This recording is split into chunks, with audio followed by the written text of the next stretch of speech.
It was a night like any other in the sleepy town of Willow's End. The moon cast a cold, silvery glow on the fog-shrouded houses, and the wind whispered through the gnarled branches of the ancient oaks. But 12-year-old Timmy knew that appearances could be deceiving. Lately, strange things had been happening around his home, and it all seemed to be connected to his mother's mysterious nocturnal activities.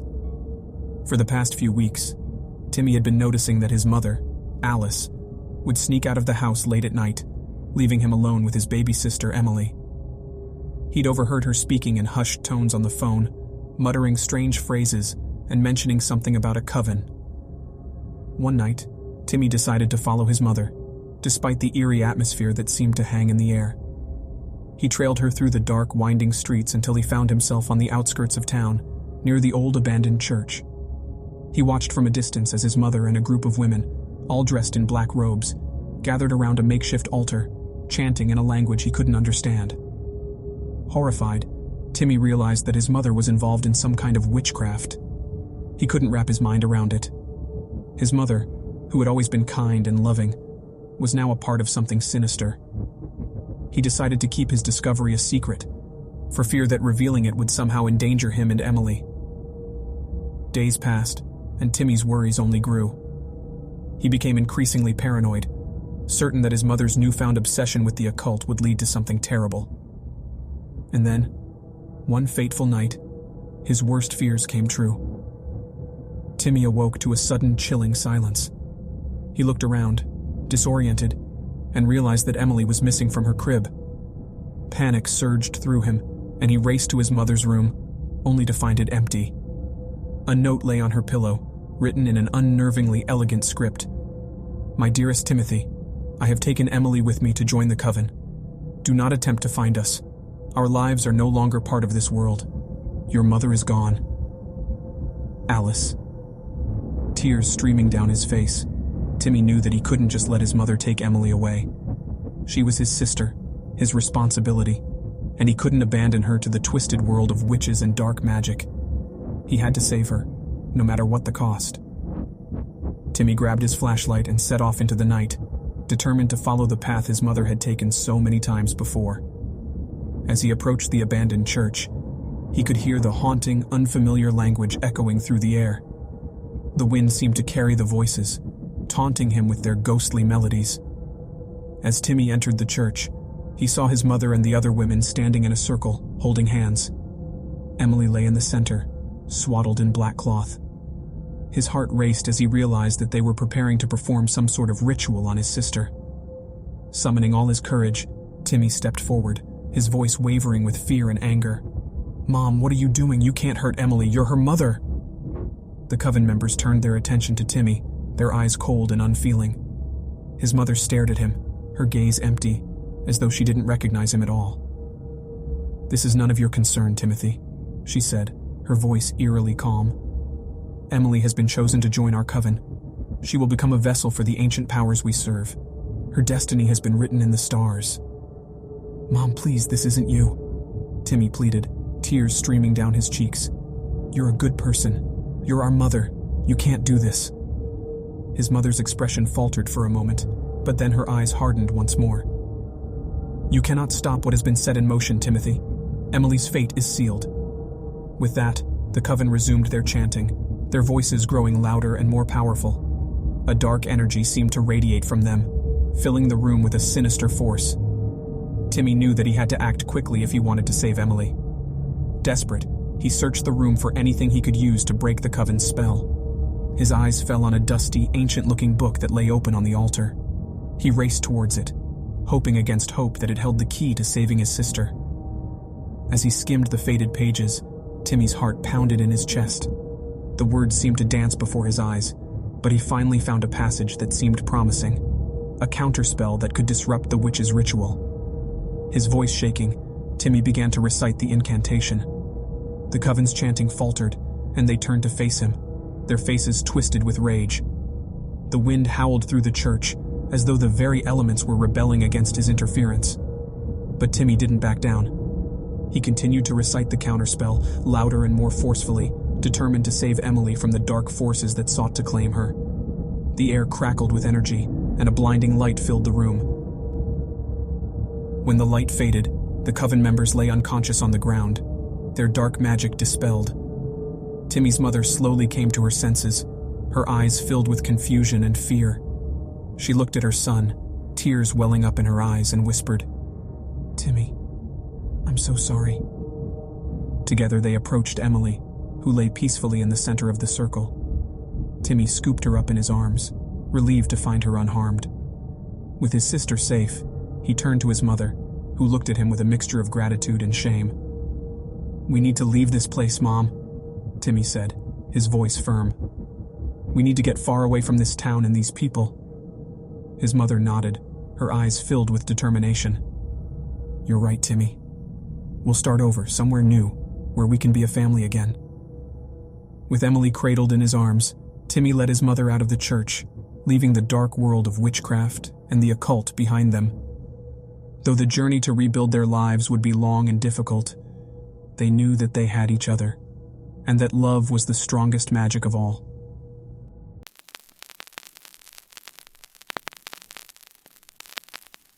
In the quaint town of Cedar Grove, people were known for their strong sense of community and unwavering friendships. One such friendship was that of the Sinclair family, respected and admired for their altruism and compassion.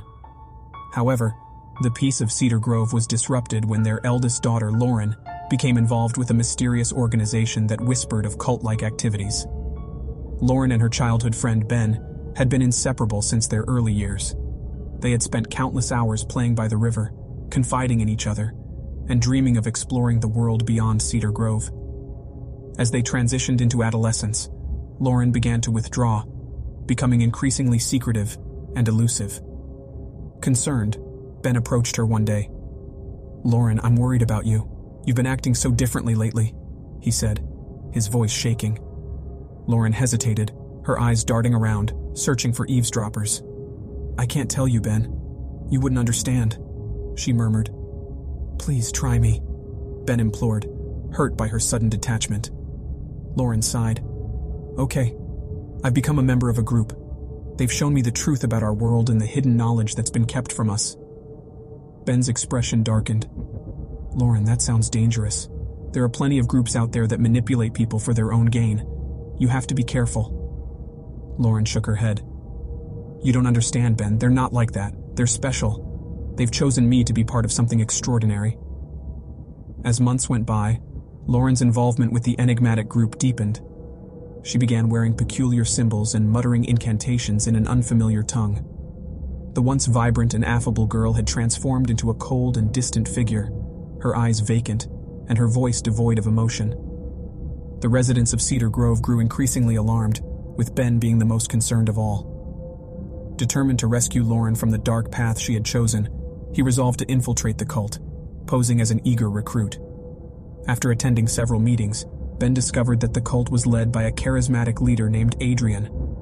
He preached about the apocalypse and assured that only the chosen few would be saved. Members were encouraged to sever ties with their friends and family, forsaking their former lives to serve Adrian and his cause. One evening, following an intense ceremony, Ben found Lauren alone, her eyes unfocused and her hands trembling. "Lauren, you have to leave this place. This isn't right," Ben urged, his voice strained with desperation. Lauren looked at him, her eyes devoid of recognition. "I can't leave, Ben. I've seen the truth, and I can't return to living a lie." Despite the crushing weight of his friend's words, Ben refused to abandon her. "I'll find a way to save you, Lauren. I promise." In the weeks that followed, Ben compiled evidence of the cult's activities, documenting their ceremonies and the manipulation tactics employed by Adrian. He brought his findings to the local authorities, who agreed to investigate the group. On the day of the raid, Ben watched from afar as the cult's compound was besieged by police cars and SWAT teams.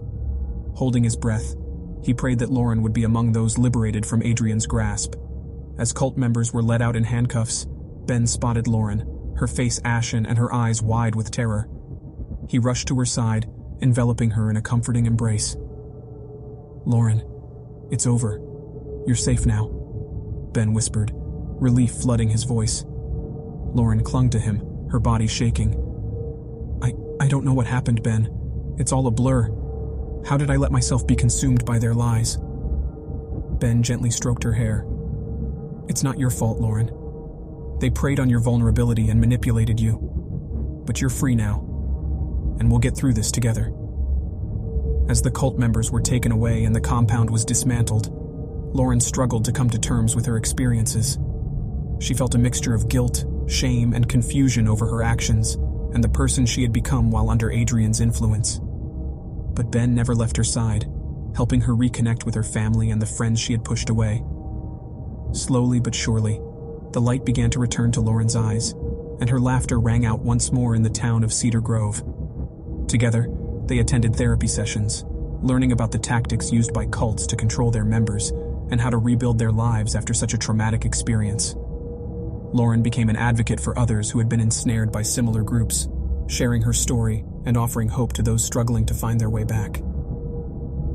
Though the scars of her time with the cult would never completely fade, Lauren found solace in the support of her loved ones and the knowledge that she had escaped a dark and dangerous path.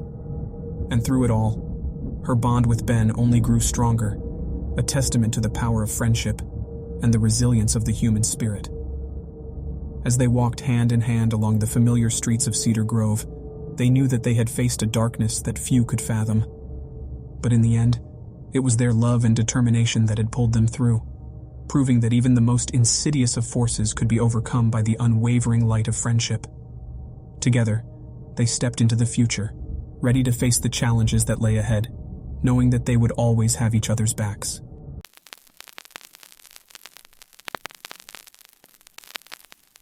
It was a typical Saturday evening at McQuaid's, a popular fast food joint in the small town of Amberton. The staff rushed around, preparing greasy burgers and crispy fries for their customers. Among them was Tom, a 19-year-old college student working part-time to pay for his tuition. He had been at McQuaid's for about 6 months and was growing tired of the mundane routine. As Tom flipped another patty, he noticed a new guy behind the counter, a lanky man in his early 20s with a mop of messy black hair.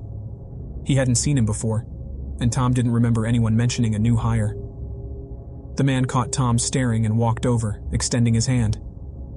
"Hi, I'm Ethan, just started today. Nice to meet you," he said, his voice low and gravelly. "Hey, I'm Tom. Welcome aboard," Tom replied, shaking Ethan's hand. There was something unsettling about the newcomer, but he couldn't quite put his finger on it. The following week, strange occurrences began happening around McQuaid's. Customers complained of their orders being messed up, and some even claimed to have found odd symbols drawn on their burger wrappers. One elderly woman insisted she saw her fries moving on their own. Management tried to quell the rumors, but the stories persisted. Tom, curious about the strange events, decided to do some digging. During his breaks, he would question his coworkers, but none of them seemed to know anything. One day, as he was wiping down tables, Tom overheard Ethan talking on the phone in hushed tones. "I'll be there tonight, I promise.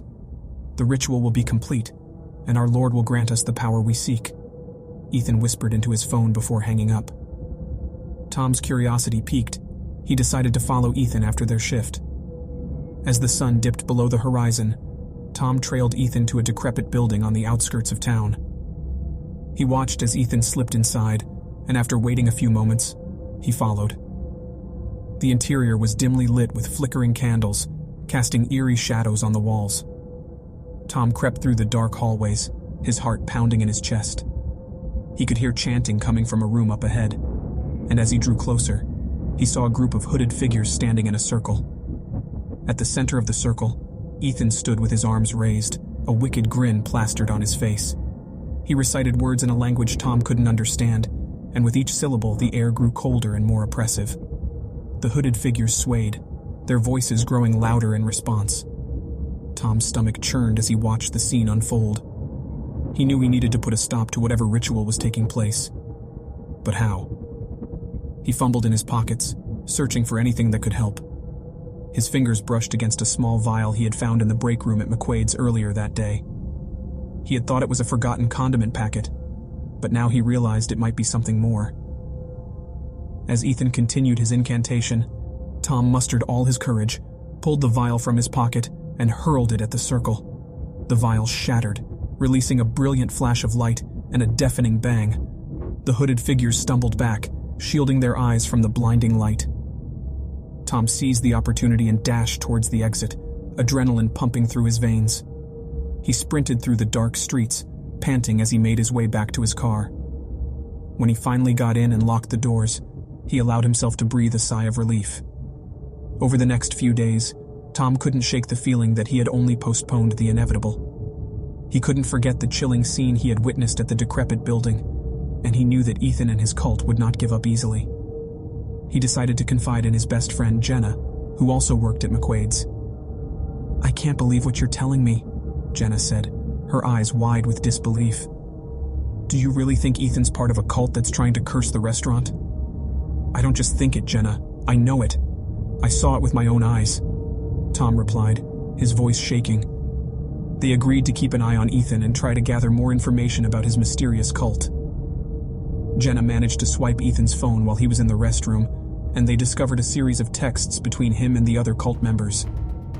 The messages revealed that Ethan had joined the cult to gain power and revenge after being fired from a previous job.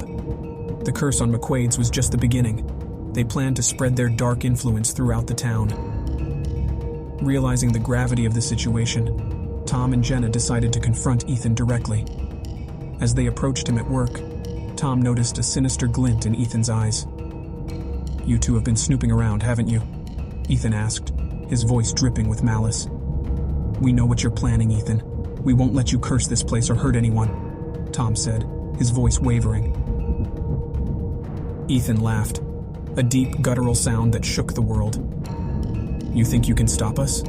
We've already summoned our Lord, and soon his power will be ours. Your pathetic attempt to disrupt our ritual only delayed the inevitable." Just then, the lights in the restaurant flickered, and the air grew heavy with an unseen force. Tom felt his heart pounding in his chest, and Jenna gripped his arm, her face pale with fear. "No," Tom whispered, realizing their confrontation had only accelerated the cult's plans. As the other workers and customers looked around in confusion, Ethan raised his arms, and the ground shook beneath their feet. A dark energy swirled around him, and the restaurant seemed to be enveloped in a malevolent aura. Tom and Jenna exchanged a determined look. They knew they had to put an end to this madness before the curse consumed the entire town. They began reciting a counterspell they had found while researching the cult, their voices joining together in a powerful chant. As the words echoed through the restaurant, the dark energy surrounding Ethan seemed to waver. He snarled at Tom and Jenna, attempting to overpower their counterspell with his own incantations. The battle of wills intensified, the air crackling with energy as the opposing forces collided. Finally, with one last desperate cry, Tom and Jenna finished the counterspell. A blinding light erupted from the center of the restaurant, shattering the windows and sending the cult's dark energy recoiling back onto Ethan. He let out a blood-curdling scream as his body contorted and writhed, the curse consuming him. Then, in a flash of light, he vanished, leaving nothing behind but a pile of ash. As the dust settled, the other workers and customers stared in shock at the spot where Ethan had once stood. Tom and Jenna looked at each other, their hearts racing. They knew they had narrowly averted disaster, but they also knew their fight was far from over. The cult had been dealt a severe blow, but it still existed, lurking in the shadows. Tom and Jenna resolved to hunt down the remaining cult members, to protect their town, and ensure that no one else would fall victim to their dark schemes. They knew the road ahead would be long and dangerous, but they were determined to see it through.